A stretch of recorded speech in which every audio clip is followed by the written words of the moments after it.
every situation that you may come across, but for 90 to 95% of the situations that you may come across, that emergency kit is going to fit most situations, and so I personally like it. Moving along, you have jumper cables. I cannot tell you how many times somebody needed jumper cables and nobody had them. It seems like every time you go anywhere, you see, oh, somebody needs jumper cables? Oh, geez. Oh, I don't have any. Oh, I don't have any. Oh, I don't have any. So whenever somebody steps up and actually does have some, it's a big, big help. It's a great thing to have. It's a great thing to have. I don't care who you are. So, jumper cables are the next thing. Moving along, a set of gloves. Gloves are just one of those small little things that you can just easily just kind of pack away, just store, and it doesn't really take up that much room. You know, it's just one of those small little things. And the final thing in here is extra set of batteries. Mainly these batteries are for this flashlight over here. But again, just having a backup set of batteries is never a bad thing to have. That's also why I have multiple flashlights, so that I'm not just relying upon one set of batteries or one flashlight. I'm relying upon multiple sets of everything. I'm having a backup plan to my backup plan. Batteries are another example of that. Having an extra set of batteries. So, at the end of the day, it just makes sense to have all these things, because you're not going to always have access to the most preferable circumstances. You may need to rely upon your backup plan. And so having all these things in your repertoire, whenever push comes to shove, you're going to be happy you have it. Just because at the end of the day, so many people out there don't think about, oh, am I going to ever need a tourniquet? Well, whenever you're driving a car and you get into a massive car wreck, you might, even though you maybe don't want to think about it, it might be a good idea to have something like that. Or one other thing in this survival kit, even though you may laugh at this, one other good thing to have is a SOS sign.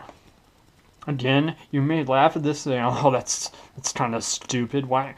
When do you ever need an SOS sign? Well, whenever you're in a massive disaster kind of situation, having an SOS or something like this is probably going to be pretty damn helpful. So, maybe I'm wrong, but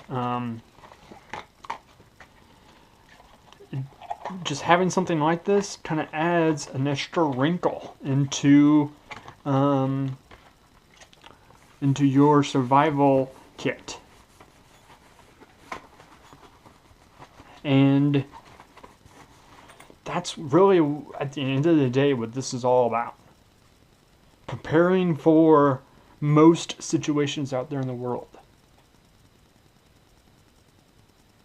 And you might even see one major thing vacant from this everyday carry kit.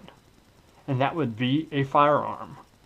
Part of the reason I do not carry a firearm in this everyday carry kit is because I routinely go to locations where they do not allow me to have a firearm even in my car. And so I personally would be much more comfortable not having a firearm in my car and just being without that capability than to accidentally keep a firearm in my car and then forget about it whenever I'm going to one of these locations where I'm not able to have one. And whenever I go to one of these locations and I forget about it, it's a pretty big price I'm gonna have to pay if I forget. Oh wait, there's a firearm in the back end of my car, but I forgot about it. The locations that I go to do not care that you forgot about it. They're just gonna tell you, basically, F you. And then I'm gonna probably have to pay a rather large fine, and I won't say I probably have to go to jail, but I certainly probably have to pay a rather large fine, and probably get in some pretty big trouble for carrying a firearm onto some of these locations. So that's probably one of the only things that you will not see here that that I probably should have in this collection, and that's just because it only takes once to forget that you have a firearm in your car, and you go on to a location where you're not supposed to have it, and you get in big trouble for having it. So some people may not agree with that. Some people may say, well, you just got to remember not to have it in your car whenever you go to those locations. But for me, the cost-benefit ratio for having a firearm in my car versus what I'm going to get in return for it just doesn't make sense for me. So whenever I put this together, I did take that into consideration whenever I put this collection together. So again, here you go. Here's the items. You got a lantern flashlight, you got a regular flashlight, you got a sunglass case, you got a roll of 550 cord, you got a tourniquet, you got a emergency radio, you got a seatbelt cutter, you got a washcloth, you got a bandana, cell phone charger, a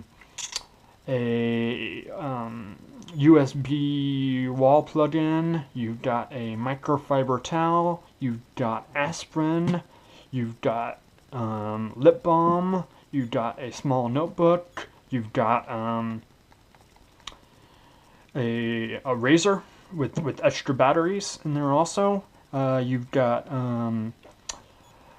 2 pins. You've got a magnesium. You got a magnesium fire starter. You've got a pocket knife with a seatbelt cutter and a glass breaker. You've got a Zippo lighter. You've got a tire pressure checker, and you've also got a emergency kit. That is my everyday carry for my car. If you have any comments, questions, anything, I highly encourage anybody to respond to this video. I do appreciate you guys watching, and I will see you next time. Appreciate you watching again. Thank you.